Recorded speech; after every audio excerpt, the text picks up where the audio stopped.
And I'm going to sweat through this whole thing. Whew. All right. So we are recording.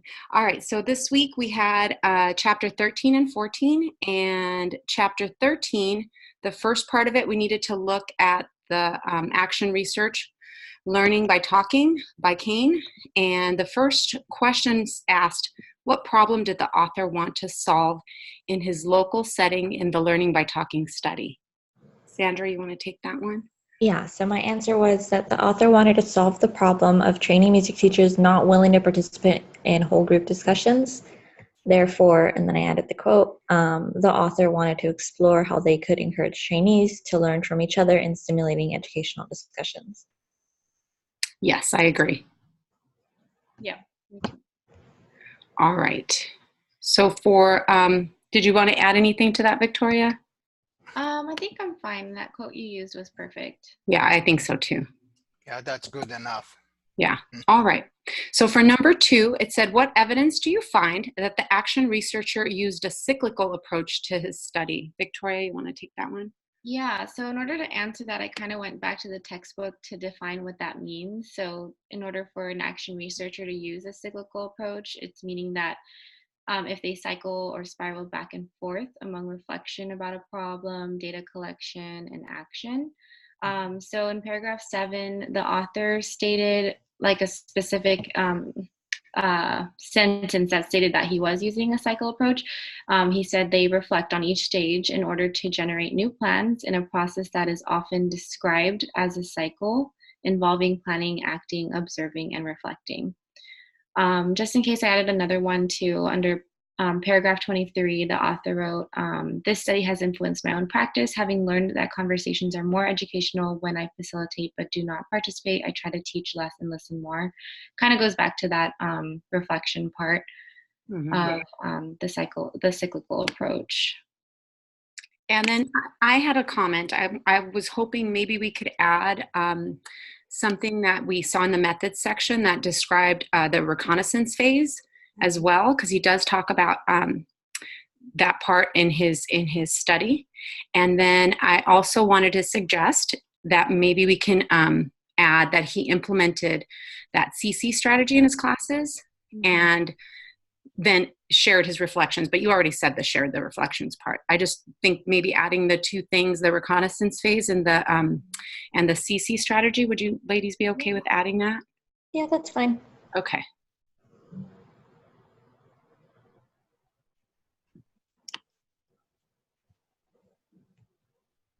I just have a comment. You mentioned back and forth. It's not exactly back and forth like, in the middle of research, going back and forth into different cycles. It basically means, the whole thing is like cyclical things. Like we observe something, okay? We do something about it and observe it again to see, if that action helped. This is the nature of action research. We always, that's what it refers to. So it doesn't mean like qualitative research that you change the whole thing in the middle of the research, but it means that you always, it's never ending. Like action research is never ending. You always do something, make it better, you observe again, and then you observe some limitations, some progress, and then you do something new. That's basically what it means when we say cyclical. So back and forth, I think probably you need to say, okay, doing the whole research phase again instead of using back and forth. Got it. Yeah, I'll remove that part. That's it. So what was your wording, Professor? I'm sorry, I missed that. Instead of back and forth, what wording would you use? A never-ending process. Never-ending process. Yes. Okay. It sounds like my teaching. All right. So we'll add those two things. I'll give you a second, Victoria. I need to add a little note. Yeah, I added that just in the first piece there, right here. Perfect. Okay. Okay. Awesome. Can we move on, or do you want another minute? Okay. All right. And number 3, it said, in what ways did the action researcher collaborate with others? And I'll go ahead and take that one. So after the action researcher learned about the collegial consultation, or the CC, he collaborated with his students by getting their permission to record and transcribe some seminar discussions, and that was found in paragraph 9. And then after that, he asked his students for feedback. And I put a quote where he said, I gave the trainees copies of the transcripts and then asked them what they had learned from the process. And that was from paragraph 11. And I think that pretty much answers how he collaborated with them. Yeah. All right. Are you good with that answer, ladies? Yeah, I'm okay with it. Okay. All right. For number 4, the question asked, what actions did the researcher take as a result of his study? Sandra? Okay, so the action that the researcher took as a result of the study were that he began to teach less and listen more, encouraged students to evaluate each other, and instigated structured conversations about the reading matter. And then this is just a quote that followed that said, the trainees read and summarize an article and discuss it in smart groups, basing their discussion around 1, the main points in the article, 2, their responses to the article, and 3, the group's responses, and 4, implications for teaching. So it's just kind of what he implemented in his own classrooms post-study. Okay. Perfect. That sounds good. I like that. Victoria, are you okay with that? Yeah. Okay, that sounds good. I like the quote. Mm-hmm. All right. For number 5, they ask, what type of action research design does this study illustrate? And then we had to cite evidence. Victoria, did you want to take that one? Sure. So this study illustrates the practical action research design. First, I felt that based on the last question that I had answered, it focuses on a cyclical approach, which seeks to improve teaching by talking in a structured educational conversation setting. As seen with the training teachers teaching music within the classroom. They also conducted a systematic study of this local issue, which is another feature of a practical action research design. It's also a small scale research project undertaken by these practitioners within a practice. So all of those features are what kind of Okay. And then I had a little comment. I don't know if we want to add this, but I also thought that we can add that he was trying to improve his own practice as a teacher, because that's constantly what I think, Right. Even with just obviously he was looking to better his class discussions, because they weren't really, the students weren't participating. So I was thinking maybe we could add that just so that it's clear. Would that be okay? Yeah, I'll definitely add that. Awesome. And then I'll give you a minute to do that so that we don't go ahead of ourselves.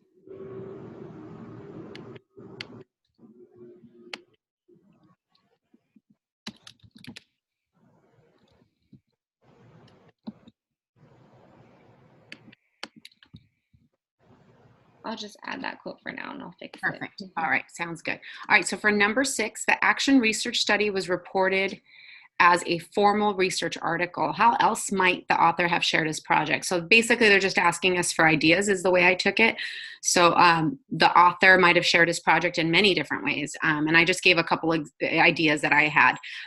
So I know when we find out something new or we learn something exciting in my profession, we share it during staff development, or the principal shares it with the staff. So that might be a good idea for him to present during staff development. He could also share it, during local teacher conferences. I know I go to teacher conferences and they always have these up and coming research that have worked in classrooms. Or he could maybe print an article for the teachers and pass it out, or email it, something like that. So those were my ideas for that. I think those are good. Yeah, I agree. Okay. All right. So then for chapter 14, we needed to apply our knowledge based on the bullying intervention, the quantitative bullying intervention study by Perkins. And it said to consider the interpretations that Perkins et al. Drew from their bullying intervention study. Which of the following interpretive elements did you locate in their conclusion section? And then we needed to provide an example of how the authors addressed each element type that we were able to locate. And I love how you map this out. Thank you. Good. I like it. So I kind of just put in quotes from every kind of section. I did provide more than one example for each. I don't know if that's overkill, Professor, and you just want one, but I don't know. Regardless, I'll read it out. Is he there? Is he there? We'll ask him at the end. So a summary of the major result was located in the discussion section. So my first example was that this research finds that middle school students grossly overestimate the prevalence of bullying and also overestimate support for it in their perceptions of the norms for peer attitudes, the first hypothesis. And then variation in personal attitudes and behaviors observed among individual students was highly correlated with variations in the perceptions of the peer norm, the second hypothesis. And the predicted result of the intervention was precisely what was observed in comparison of the pre and post intervention data. I liked that you put all that in there. Yeah, that's I correct. think it hits every point, so I don't think it's overkill, but yeah, I like that. And then the discussion related to a result or other literature immediately following the summary of a major result, which was the pattern replicated what has been found for other youth risk behaviors, most notably concerning alcohol, tobacco, and other drug use. And then much research has also indicated that peer norms, and more importantly, the perception of peer norms, are strong determinants of personal attitudes and behaviors. I didn't see that he directly cited other research, but he's referencing other research, so I assumed that would be related to this question. Yeah, I agree. Mm-hmm. And then personal reflections are usually found in qualitative, and because this is a quantitative study, I didn't find anything. I don't know if you ladies. No, I agree Yeah, with I you. agree There's with that nothing. too. Mm-mm. Okay. So an implication for the results of for practice was located in discussion sections where the authors mentioned the use of multiple baseline design in future research might be considered to strengthen the evidence of any intervention effect if control sites cannot be enlisted. And I wrote my comment if I'm not sure. I wasn't sure if that would count for suggestion for future research or an extension. Yeah, I would say it would. Okay. So I added one quote here. I don't know if I'll read it off. It says, much research, as previously discussed, has also indicated that peer norms, and more importantly, the perception of peer norms, are strong determinants of personal attitudes and behaviors. This suggests that interventions to reduce misperceptions can help reduce problem behaviors. So kind of that last part of the quote is saying, like, the results of this intervention show what you can apply toward practice. Okay. Yeah, I think that one would go better. I think so too. Voice is like dying. So maybe like after the comma there, we could just get rid of that quote. Would that be okay with you, Sandra? Yeah, I just did that. Oh, okay, you did. I'm sorry. Let me not touch it. That looks good. And then I pasted the one, the other one, on the other section. Oh, perfect. Thank you. And then you can resolve it. And then there's one more section, right? 3 more. So, yeah. The implication, we just read that one.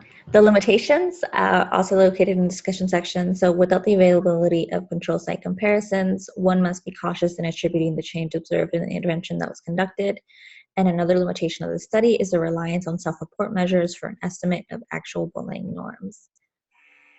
And then I added a little comment. I said, can we add a quote from paragraph 36 where it says the question about the accuracy of self-reporting personal behavior was also a problem because they realized, I guess, once they put it out there, put out the bullying messages, that it might lead respondents to simply say they were doing less than what they initially reported in the survey. So would that be okay to add?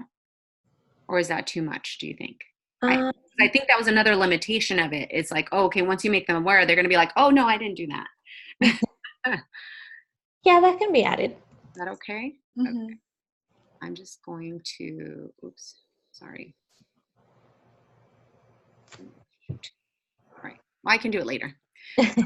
Okay, and then the suggestion for future research. Yeah, so future research should examine this approach in a broader range of school settings, consider how misperceptions emerge and are transmitted from cohort to cohort in the school context, determine which groups are most vulnerable, and acting in accordance with the erroneously perceived norm, and explore other ways of delivering accurate norm messages that would effectively reduce misperceptions. And then I pasted the second one that I had used, which was use of multiple baseline design in future research might be considered to strengthen the evidence of any intervention effect if controlled sites cannot be enlisted. Perfect. That sounds really good.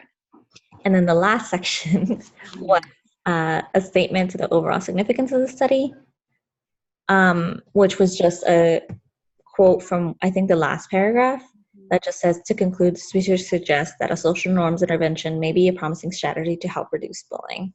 Yeah, Perfect. I love that. That's perfect. Okay. And- Oh, go ahead. I just was going to say, I wasn't sure who ended up doing question number 2. Yeah, I'll take number 2. So it says, consider the back matter that Perkins et al. Included in their study report. What types of back matter are present in the article? So the reference list, which includes all sources used in the text, and then the author notes, which included in this study the acknowledgement section, and then the biographical notes, which basically share information about the researchers who conducted the study and their context for the research study. Perfect. Yeah. I like it. This one was, I think, a lot easier to answer than the last. Definitely. The last set of questions. The last set of questions, I was like, man, I hope we answered those right. But obviously we did okay because we got a good score. So thank you, Professor, when you watch this. Yeah. All right. So we'll go ahead and fix and resolve all those little issues. And then I'll post our discussion and we'll be done, ladies. Awesome. But Stop recording.